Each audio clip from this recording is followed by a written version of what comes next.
Hey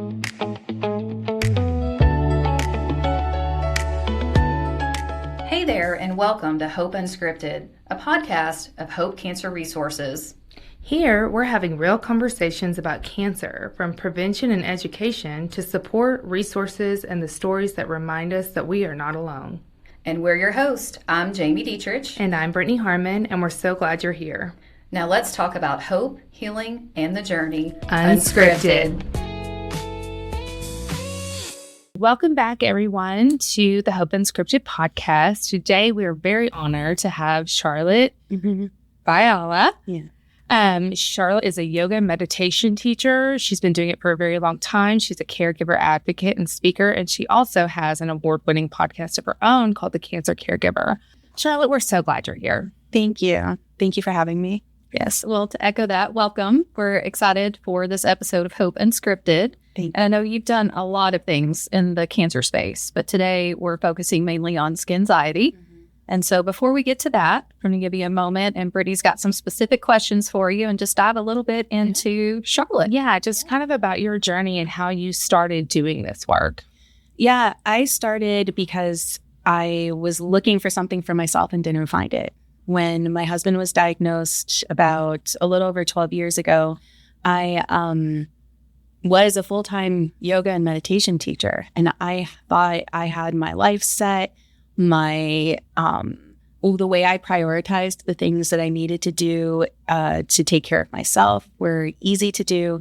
And as soon as he was diagnosed, I remember I got the phone call from him right after I taught a yoga class. And from that moment on, everything that I did for myself fell apart because I went straight into survival mode. And it was difficult to not have that to use as an anchor and everything else that was going on in my life. And I didn't realize, though, that it had completely fallen apart until a few months later. I reached out to my primary care provider and I was like, look, this thing happened. I cry all the time. And she said back, I remember reading it. Well, I think first, considering what you're going through, maybe we should try meditation. And it made me so angry because that was what I was doing all day long, was walking into a room and teaching people how to handle their stress and giving them tools to use. And then as soon as I would walk out of that room, I would flip back into caregiver mode and completely leave that other part of me in that room with them. And so I realized then that I needed to go back to what I was doing, but then it had to look completely different because I was a different person now. And so over time, I realized that if it was that difficult for me to first understand what had happened and for it to fall apart so quickly when I had a lot of years of training and education and teaching, I had everything that would be the perfect thing to have for a caregiver to become a caregiver. And that completely fell apart. Without me understanding what was happening, how hard then would it be for people who didn't have that training, that experience, that just knowing that that's something that they did before and knew how to pull back into their lives when they realized that they needed to? If they didn't have that, then how can caregivers actually care for themselves? So off. Right. Because then they get the same message. Well, maybe you should meditate. And what does that mean? Right? Like, really, what does you should meditate, you should journal?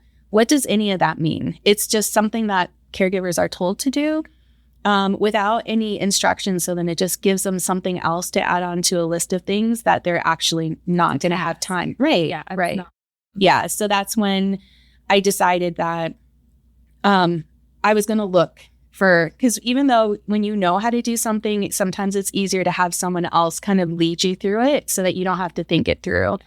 And I couldn't find it. And I knew that over time, the things that I was experiencing, the emotions and the roadblocks, and, I was finding that I wasn't sharing the way I normally would share, let's say if I was in a mom's group or with a friend who I knew would understand. And I decided, there wasn't a lot of thought that went into the podcast itself.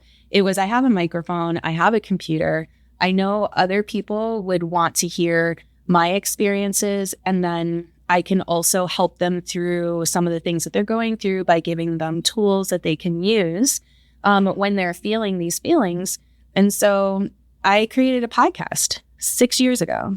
And so every week I show up and hopefully am able to meet someone where they're at in the moment that they need it.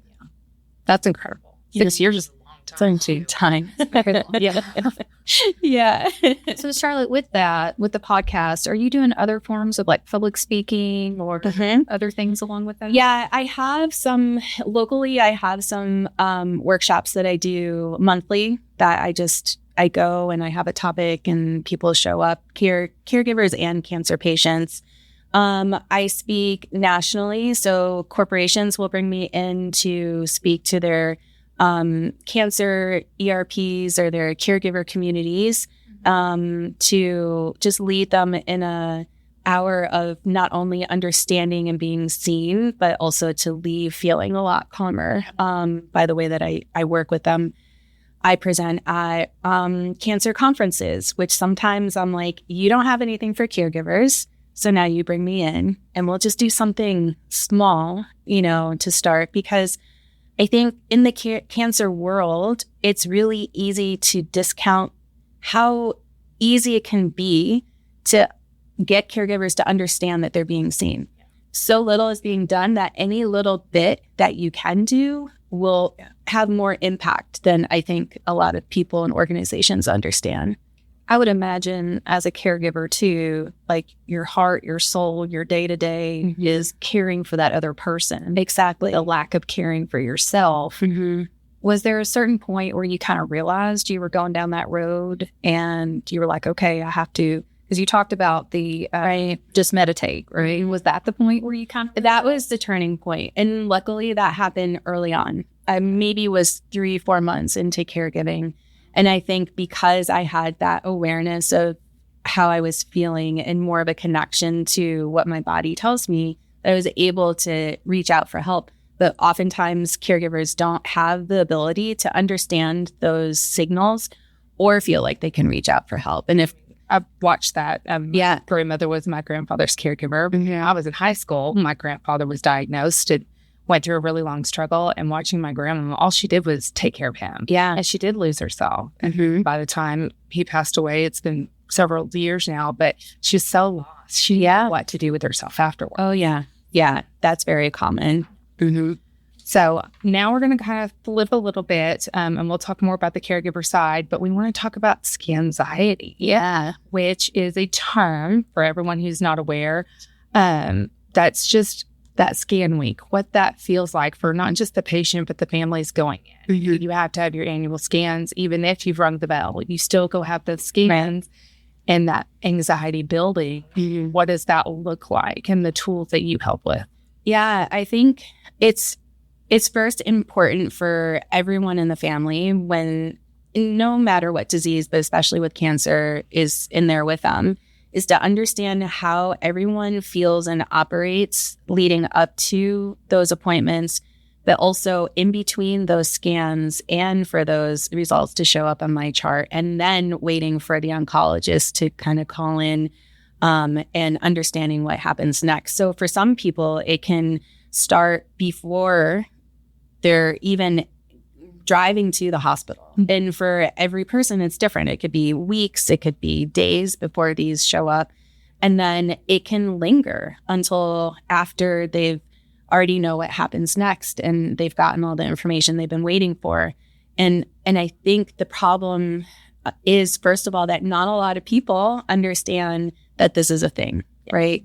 This is additional stress and anxiety on top of what everybody else is experiencing in their life.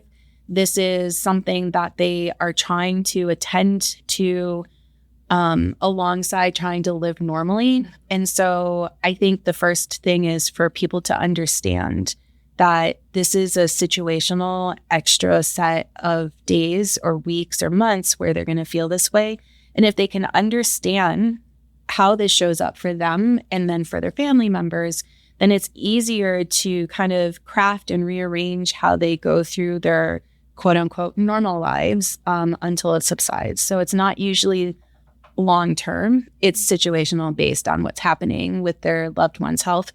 And it shows up with, sometimes you get a lot snappier, like you're more reactive, right? Where maybe you feel stuck, like you can't move forward and make decisions, where maybe you're exhibiting some signals in your body, right? How your body tries to tell you, we need to take a moment to understand what's happening because I feel like we're in danger. And when your body and your mind feel like they're in danger, they will do what they feel they need to do, not what you want them to do, right? And so you can, lose your appetite and, feel just very like unable to focus. So any of the things that you see show up under these are signs and symptoms of stress will definitely be magnified when you're in this period. And it's very difficult for caregivers, especially because this is all leading up to a different person's experience, right? And so asking for help or being able to give themselves a little bit more space and grace to experience this is difficult for them, not only if they don't understand this is what's happening, but even if they do understand, then it's what tools can I use next in order to be able to enjoy life in this space, right? So these are moments that make it harder for you to enjoy life, but they're specifically the ones where enjoying life is more important. Because yes, we all know oncology appointments, a doctor can say one sentence that changes the rest of your life. Yeah. Like we all understand the pressure and the importance of these appointments. And so Scanxiety is something that someone can say, oh, you'll be okay. It'll all be fine because we all understand and we respect the importance of whatever happens next. And so it's how can we enjoy life with the people that we're living with, that we're caring for, when it's times that are leading up to when life can change, right? So that's a lot of pressure. Yeah. Yeah. It's not just, I think it's like love languages almost, right? Everybody has a different one in how they handle or how they like to be loved. And I know myself, I will overdo it and I have to watch myself because my husband doesn't want that. Right. I'm very fortunate, like none of that's happened in my life yet, but I do think about things like that and watching other people like, you want to help. Well, some people just don't want it in that moment. And I can imagine as a caregiver standpoint, like how you have to separate that and how, what you can do to do that. Right. And in separating your experience during a time of Scanxiety and your loved one's experience, because they're different, right? Because both of them are coming to this period of time from different angles, but understanding that you are your own person. And so the things that you are feeling and experiencing are just as valid as the person that you're caring for. Yeah. Yeah. As you're saying all of this, I'm thinking about, like, we talk about the cancer journey a lot in the work that we do, but I mean, that's different for everyone, right? Different type of cancer, different, from onset on, different age groups, all the things. So thinking of specifically to Scanxiety, that can be the first time you're walking into the doctor's office to, I've been battling this for 3 years, to I'm potentially going to ring the bell, but it's contingent upon this scan. Right. So is there anything that you found in your study of Scanxiety, like on those different stages or things that you would share specific to those? Yeah, I think first it's important to understand you have your cancer history, right? And so everything and every way that you approach the next thing that happens with cancer in your household is always going to be informed by what happened in the past, right? First of all, there's no bandwidth to separate yourself from it. You could have had a bad interaction with someone the last time you were in the hospital system, and that doesn't mean that that's going to happen next. But then it's part of how you react, right? Yeah. And then so I think that's why every time there's a new appointment, then there's that history of the last one. It just keeps adding up. And so I think that the first thing it doesn't matter how far into your cancer life you're in, is to understand this is a thing, right? Because like we were talking about before we started, like it's not always a term or experience that people understand other people have. I've been in webinars where I'm following the chat and people are saying, I thought this was just me. I didn't know Scanxiety was a thing. And it makes people feel so much better knowing that it's not just them, right? So understanding that this is something that almost all cancer patients and their caregivers go through. And so no matter where you are on that continuum of what appointment you're going through, understanding that it's valid, right? When you ring the bell, if you're in a surveillance mode, you feeling that Scanxiety is just as valid as someone who's in active treatment, because that's your experience, right? And so I think that oftentimes we should consider not waiting for permission to feel these things and just saying, I'm feeling this. I don't need to understand if this is right or wrong. This is what I'm feeling, and validate those feelings, which for caregivers is really hard because oftentimes their feelings are invalidated because the people that they're talking to don't want to anticipate the possibilities of the future. It makes other people really uncomfortable to have those conversations. Yeah. Or for the person that they're talking to not understand that caregivers have their separate needs and they shouldn't necessarily be put up back to back with the cancer patient's needs as well. They're both different and they're both real and needed. That almost internalizing that spiraling feeling. Mm-hmm. And how would you suggest, especially because I could see, and I've asked, my aunt is in treatment right now, and my uncle, bless him, he's the caregiver. Yeah.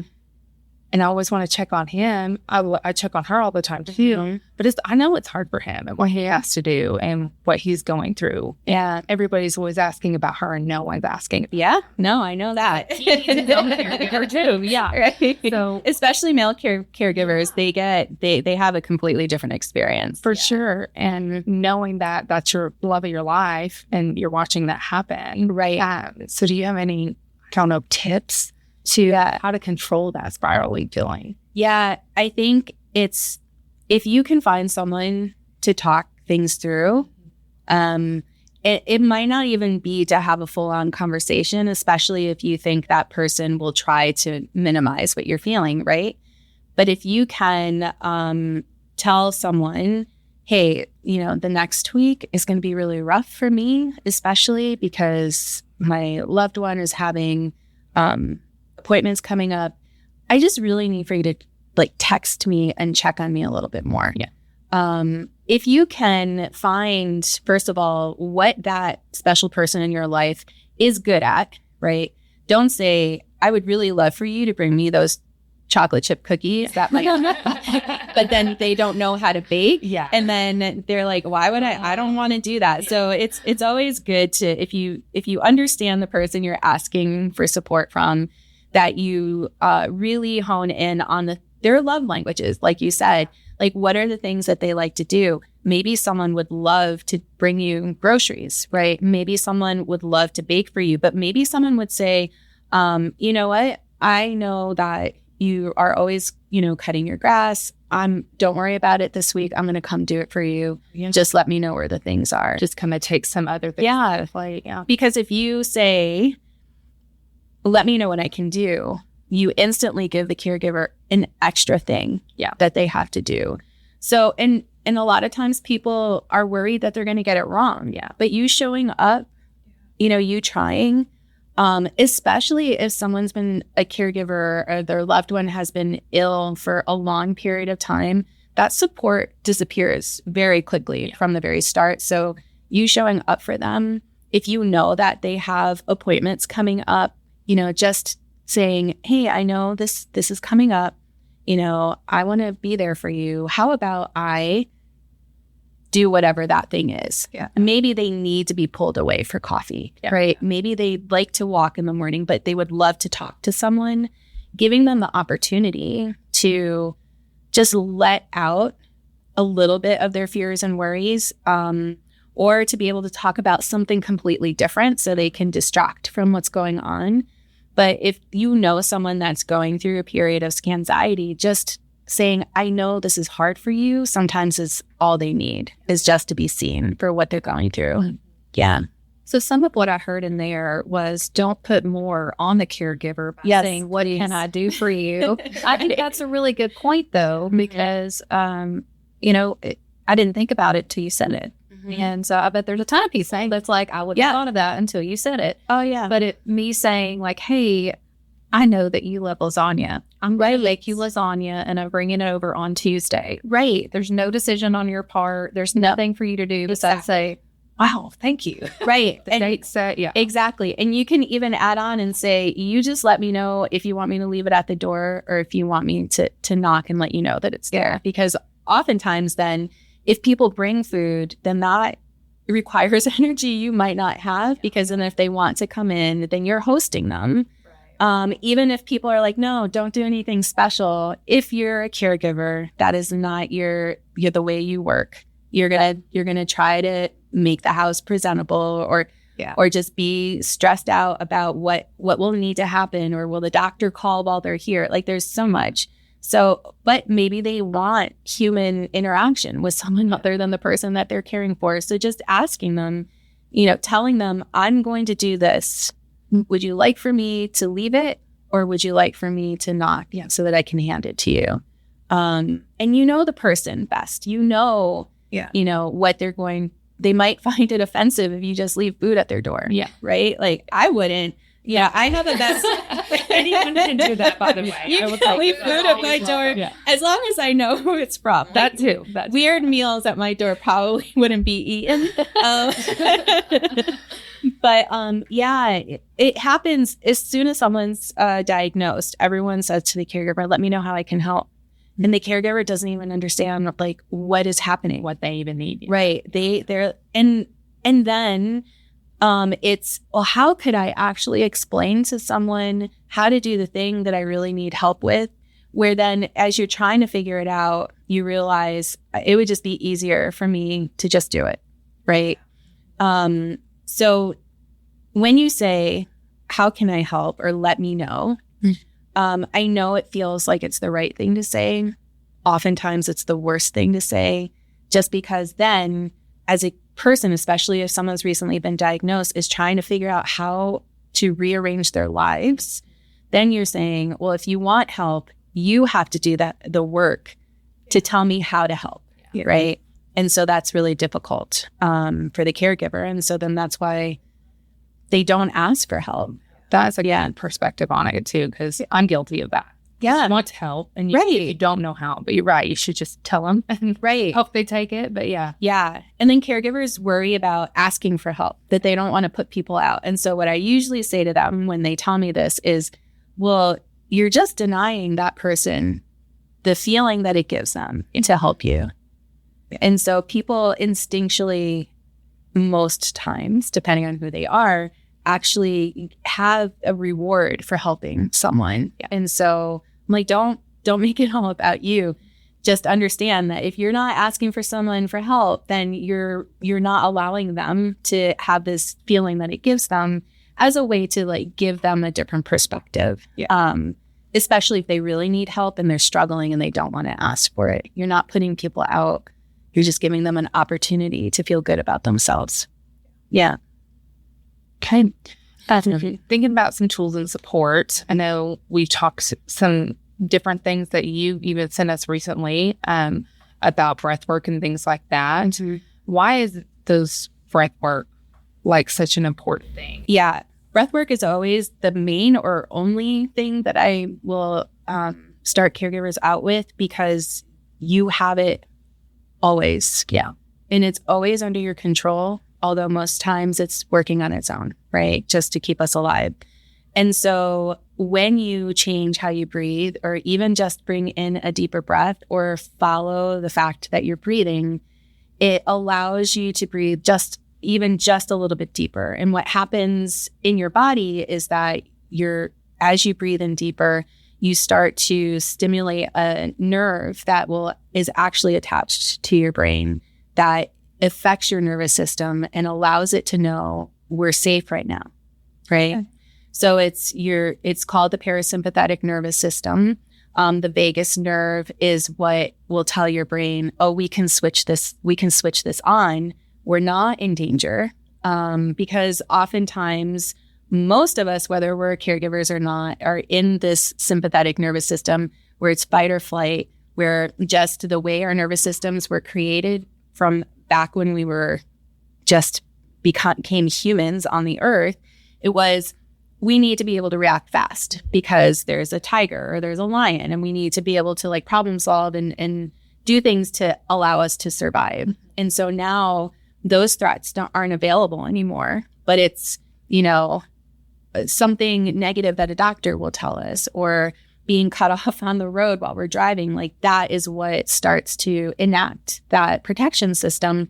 And it doesn't stop until we give it the opportunity to understand that there's no more a threat, which is hard if you're in Scanxiety and you feel like your entire life is under a threat until we figure out what the doctor says next. Yeah. So then when you have that deeper inhale and exhale, it allows your body to understand right now in this moment, I'm not in danger, and I'm able to relax.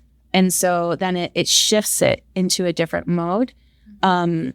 Unfortunately, we can't walk around like that 24/7, but having small moments of constantly bringing yourself back into that place where you're like, all right, I'm going to breathe. I'm going to relax, especially like if you're sitting in an oncology waiting room and you just like, you feel that tension while you're there. And so using this breath, nobody knows that you're doing it. Unless you're my family and they're like, oh, mom's deep breathing again. Or my husband will say, is everything okay? I'm like, yeah, I'm just getting ready. So and it's almost always a longer exhale than the inhale is what I tell people, because it's the easiest thing for them to remember.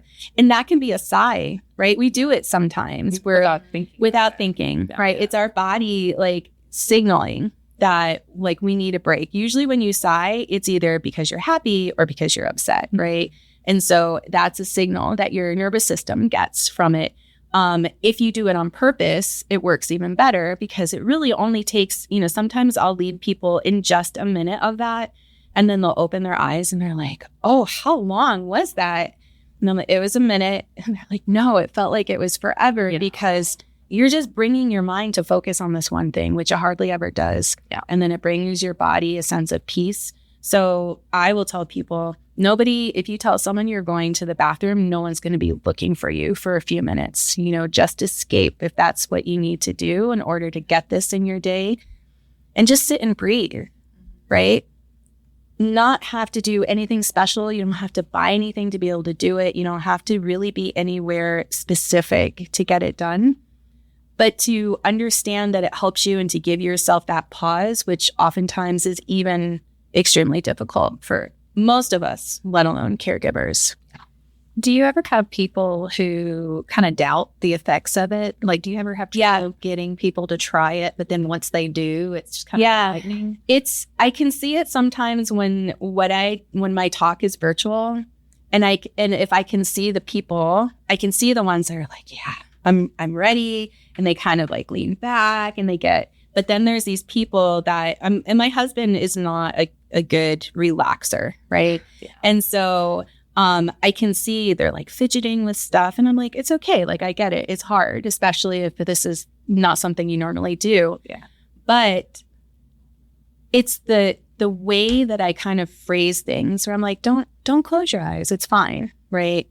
And you don't have to do this, but listen. Right. And then usually I'm talking to the person, that one person who is really having difficulty. There's a lot of reasons why people don't like closing their eyes, right? There's a lot of reasons why breathing differently can cause anxiety. And I don't know their backgrounds, right? And so sometimes that has a lot to do with it. There's something that has happened in the past that makes that difficult.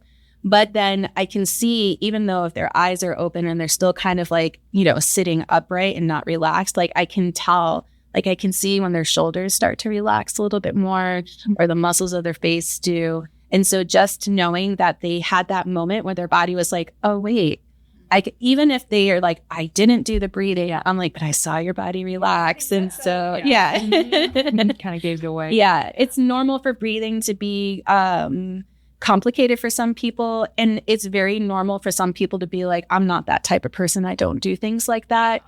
And it's frustrating for me, of course, but also, it will come with time. Yeah. Yeah. Yeah, I fall in that. I don't know that that's for me category, or I did. Let me say that I did.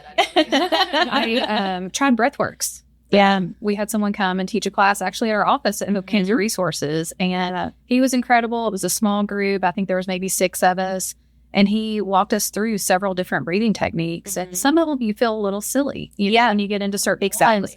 But at the end of it, right? Wow. Yeah. Like I will tell anybody. Yeah. Like, stop being afraid. Don't judge it. Right. Just go do it. I mean, you do it all the time. Take a breath. And I, just in normal everyday life, I find myself sometimes, like before I walked in here, I was sitting in my car and I'm like, yeah, okay, exactly. Let's go do this. It's like a cleansing moment. Yeah. And it's something that you can do anytime you want. Yeah. Right. And so once you learn how it feels, then slowly, I'm just warning you, you're going to start to try to figure out, how do I make this work in other parts of my life? Yeah. Wait, I'm up at 2:00 in the morning. How do I go to sleep? Oh, let me try breathing a little, right? When someone at work is going to have a really uncomfortable conversation with me, maybe I'll try. Like, it starts to become something that you do without thinking about it, because you're like, I'm feeling A, so then I'm going to do B. Yeah. And then the more awareness and more of an experience you have where breath actually works for you, then the more you're like, wait, I want to know more. So it normalizes in your everyday Exactly. life. And Yeah. Because you start to realize, well, I'm already breathing. I can pull this extra breath out whenever I want, because I know how it makes me feel. Yeah. Right. It's amazing. Yeah. Love it. Congratulations on doing that. Thank you. Well, we have about a minute left. Brittany, do you have a final question? If anybody is listening right now and they have scans tomorrow, what would you say directly to them? To know that you deserve to take a moment for yourself and pause and just take a breath and understand that this is hard. You're doing something that's incredibly difficult that most people in your life probably don't understand. Yeah, that's really, it's important to know those things. And we really appreciate our talk about Scanxiety and been very helpful in learning some of these things for sure. Jamie, you want to close this out for today? Of course. So, Charlotte, thank you again. We really appreciate it. Appreciate the opportunity to share this with our audience, and hopefully kind of promote your podcast as well. It's really incredible. I think the one thing we didn't hit that I would like to mention real quick in closing is you have resources on your webpage, and they're like 5 minutes, and you're kind of talking through. Will you say a little bit about that real quick? Yeah, it's actually turned into its own podcast. So now I have 2. But on the website as well, the Cancer Caregiver podcast started out with some extra breathing episodes. And now the Caregiver Breathing Room is only breathing exercises, and it's just 5 minutes. So real quick, could do it in your car on the way to work. Exactly. Yeah. So those are all available to whoever needs them. Amazing. Yeah. Thank you. Well, be sure and check that out for extra resources in Scanxiety. And we will continue again here in a few minutes. We're going to invite another guest in and continue for episode 2. Yeah, and talk about caregivers some more. Thank you guys so much. Thanks so much for listening to Hope Unscripted. Join us next time as we share real stories, meaningful resources, and reminders that you're not alone. Until then, keep choosing hope.